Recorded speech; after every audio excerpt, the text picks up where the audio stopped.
إذا ديما الطلية عندك تتشقق وتجيك ناشفة وتتكسر، ولا ما تعطيكش هذاك اللمعان اللي تشوفوه في الكعكات والعرايش. اليوم جبت لكم الفيديو اللي فيه كامل الأسرار، راح نوريكم كيفاش ديروا الطلية خطوة بخطوة، كيفاش تلونوها وكيفاش ما تتكسرش معاكم وتجيكم ملسة ولامعة وشابة بزاف.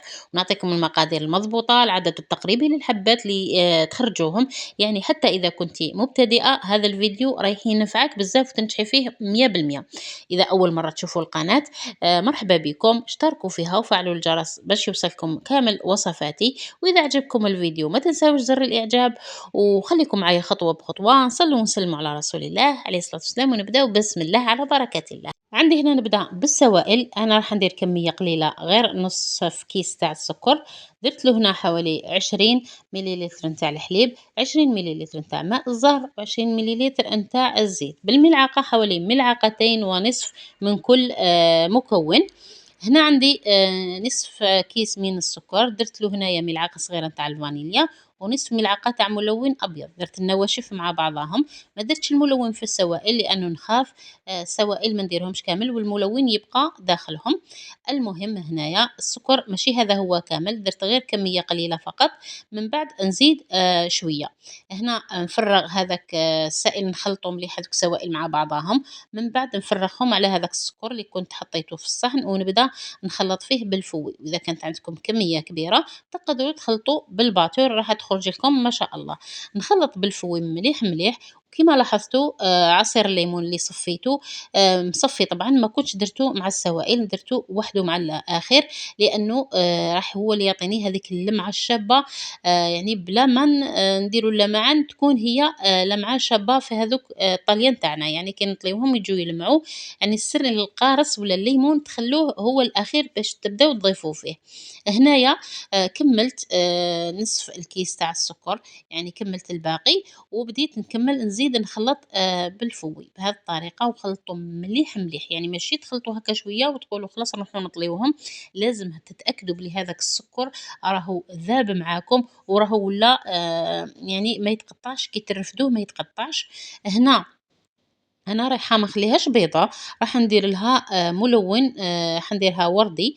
هنا ضفت نقطة فقط نتاع ملون أحمر في الطلية نتاعي. من بعد نخلط مليح مليح. إذا لقيت اللون ماشي كيما راني حباتو نزيد نقطة. يعني كل مرة ضيفوا غير بالقطرة فقط، غير بالنقطة هكذا باش تتحصلوا على اللون اللي راكم حابينه. ما تضيفوش مرة واحدة يجيكم اللون ماشي شباب، يعني كل مرة تزيدوا حتى تحصلوا على اللون اللي حبيتوه.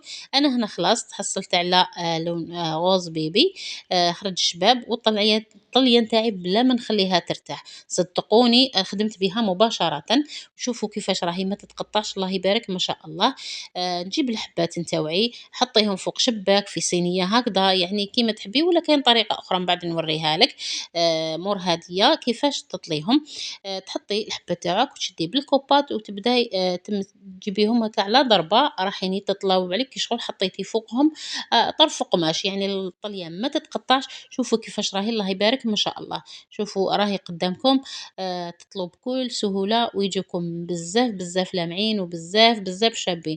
والطلية تجي خفيفة وتجي بنينة، وما يجوش بهذاك السكر اللي يجي فيهم مخشين ويجوا يقهموا، يعني تجي ما شاء الله.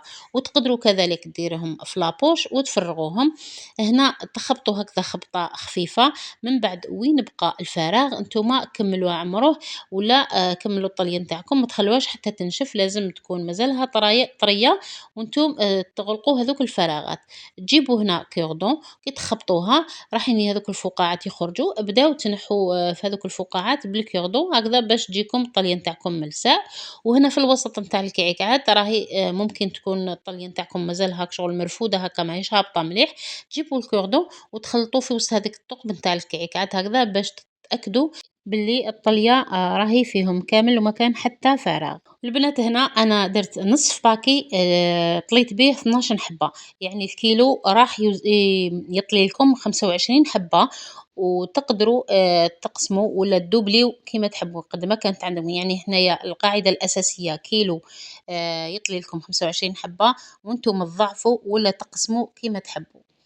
هذه هي البنات. هنا هنا شوفوا هذه الطريقة الثانية.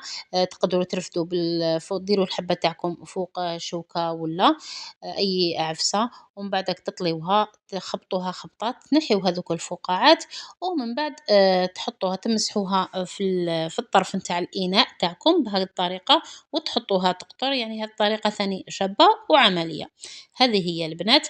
نكمل أنايا نطليهم كامل الكعكات نتاعي، من بعد نخليوهم ينشفوا، يعني ما راحش يدوا وقت كبير كي ينشفوا، نخليهم ينشفوا، من بعد ما ينشفوا نجيب نفينيهم نحي لهم كامل هذاك الزائد اللي يكون في الأسفل، هكذا باش الكعكات تاعكم يجوا شابين ويجوا مفينين بزاف، ويجوا يعني كي تخزري فيهم تجي الحبة تبان باهية. من بعد ما نفينيهم نروح ندير لهم اللماع الغذائي، وشوفوا هنا الحبات نتاوعي كيفاش راهم يلمعوا يعني بلا لماع. هنا السر كي درت لهم الليمون في الأخير، الليمون ما خلطتوش مع السوائل، يعني تخليه هو الاخر وتبداي تخلطي به، هنا يجيكم يلمعوا. شوفوا هنا اللي راهم في هذيك فوق سطح العمل، واللي راهي في يدي، يعني راهم يلمعوا تقريبا كيف كيف. هنا بركي درت لهم هذا اللماع الغذائي. كي ديروا لهم اللماع الغذائي من بعد زينوهم كيما تحبوا ديروا لهم وردة في الوسط، تحبوا ديروا لهم في الأطراف، يعني انتم الشكل اللي حبيتوه. أنا خيرت هذا التزيين اللي راكم تشوفوا فيه. هذه برك درت لها وريقات، بقات لي وحدها درت لها وريقات، والباقي درت لهم هذاك الدائرة اللي خدمتها بعجينة السكر. وشوفوا اللمعة نتاع الطلية نتاعي كيفاش راهي ما شاء الله. ما تجيش خشينة بزاف وما تجيش كامل تقهم، كي تاكلوها تقدروا تاكلوا الحبة بلا ما تنحيوا لها هذاك السكر، لأنه الطبقة تاعو ماشي خشينة. هذه هي لا فيديو تاعي تاع نهار اليوم تاع الطلية اللي خرجت ما شاء الله وكنتوا طلبتوها مني. نتمنى ان شاء الله تكون عجبتكم لا فيديو وتكونوا استفدتوا. شكرا لكم جميعا حبيباتي. نلتقي ان شاء الله في فيديوهات قادمة بإذن الله تعالى. مع السلامة والسلام عليكم ورحمة الله وبركاته.